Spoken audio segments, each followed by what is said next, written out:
और ऐसे में कोई बगैर विचारधारा के अचानक से केवल मूंछों पे ताव देता हुआ या नीला गमछा बांधा हुआ समाज के बीच में जा रहा है, उसके पास कोई विचारधारा नहीं। वो कभी किसी के दरवाजे पे एक वोट एक टिकट के लिए रोता भी फिर रहा है, पूरे समाज की नाक भी कटाता फिर रहा है, अचानक से उसके हाथ में थोड़ा पावर आ जा रही है। तो ऐसे अनट्रेंड लोग गाड़ी को निश्चित रूप से कहीं ना कहीं ले जाके भिड़ाएंगे।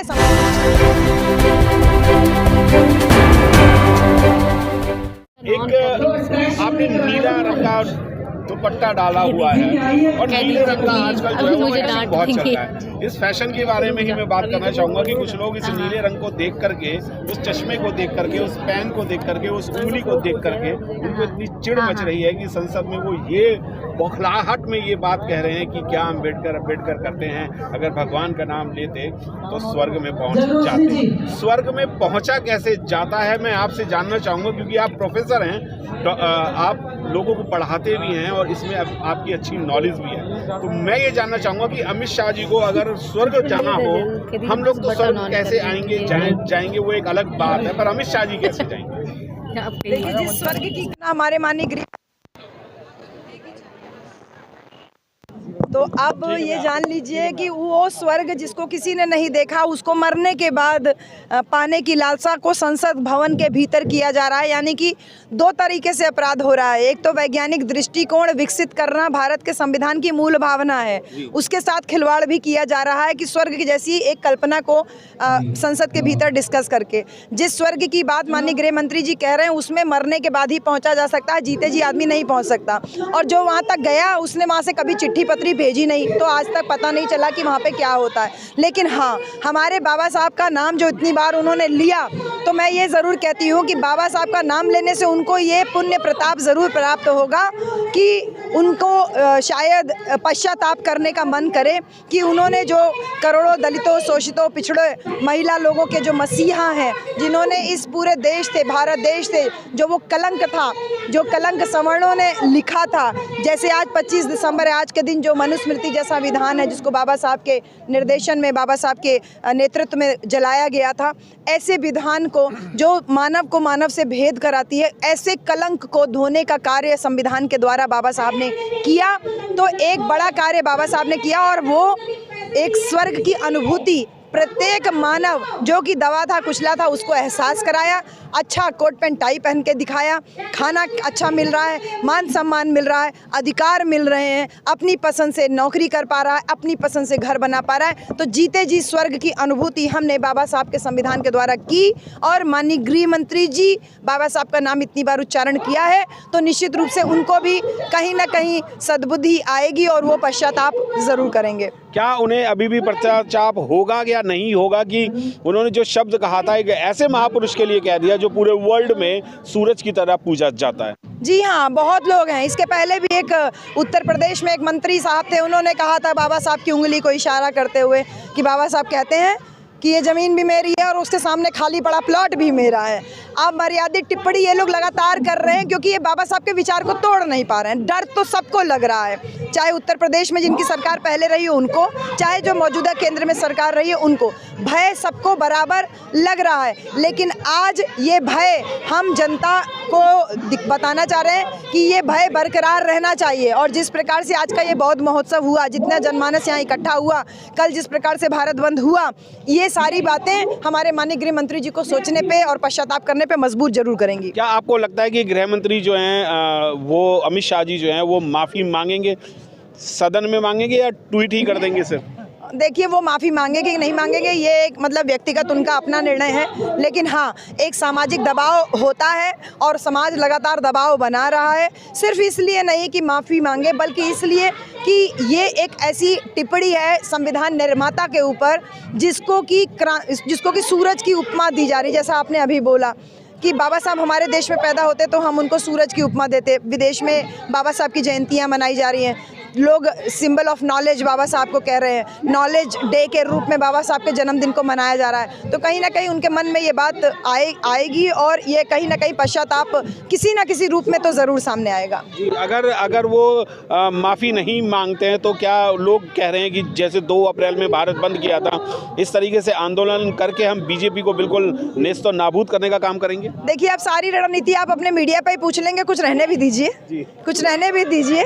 समाज को अपना कल का ट्रायल तो देख लिया ना, अभी ट्रेलर तो आपने देख लिया, अभी पिक्चर तो बाकी ही है, तो थोड़ा रहने दीजिए कुछ राज को राज रहने दीजिए।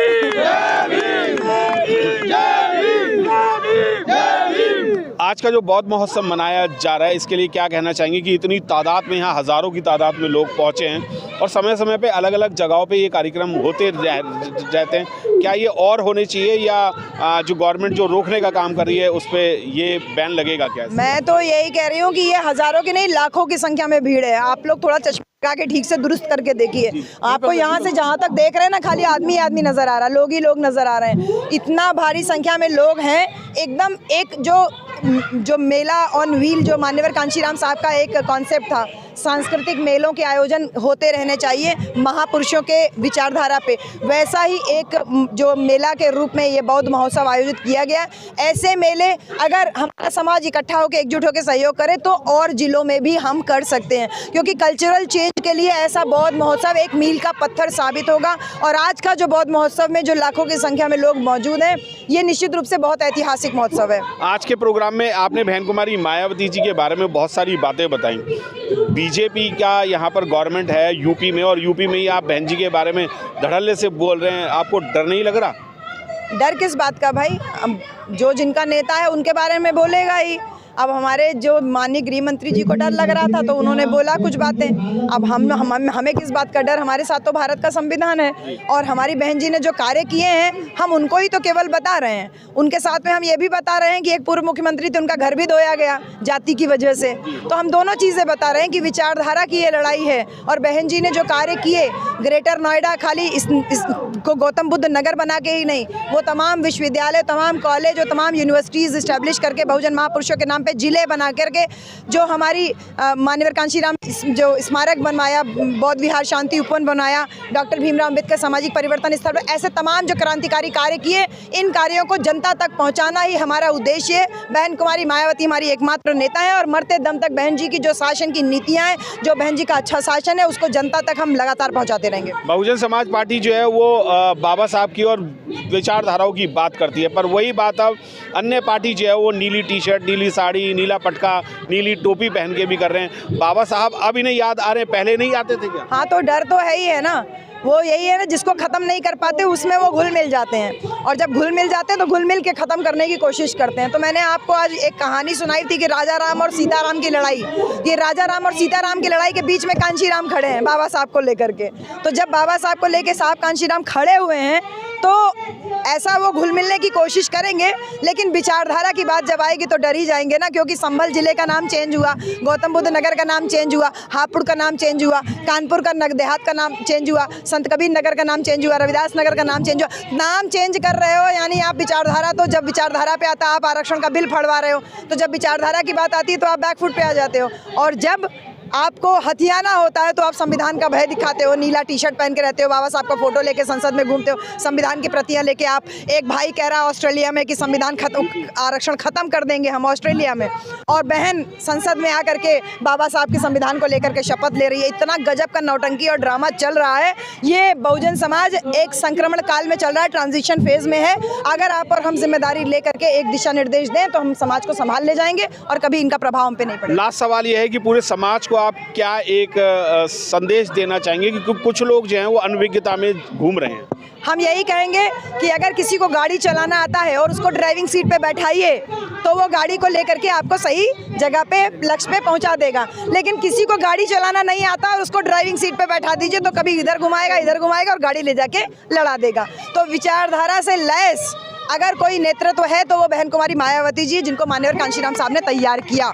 और ऐसे में कोई बगैर विचारधारा के अचानक से केवल मूंछों पे ताव देता हुआ या नीला गमछा बांधा हुआ समाज के बीच में जा रहा है, उसके पास कोई विचारधारा नहीं। वो कभी किसी के दरवाजे पे एक वोट, एक टिकट के लिए रोता भी फिर रहा है, पूरे समाज की नाक भी कटाता फिर रहा है, अचानक से उसके हाथ में थोड़ा पावर आ जा रही है। तो ऐसे अनट्रेंड लोग गाड़ी को निश्चित रूप से कहीं ना कहीं ले जाके भिड़ाएंगे। समाज ट्रेंड ड्राइवर के साथ में रहे तो सही दिशा में और सही जगह पे हमारा नेतृत्व जहाँ लेके जाएगा, हम वहाँ पे अपने लक्ष्य को प्राप्त करने में सफल होंगे। बहुत बहुत धन्यवाद। बहुजन समाज पार्टी।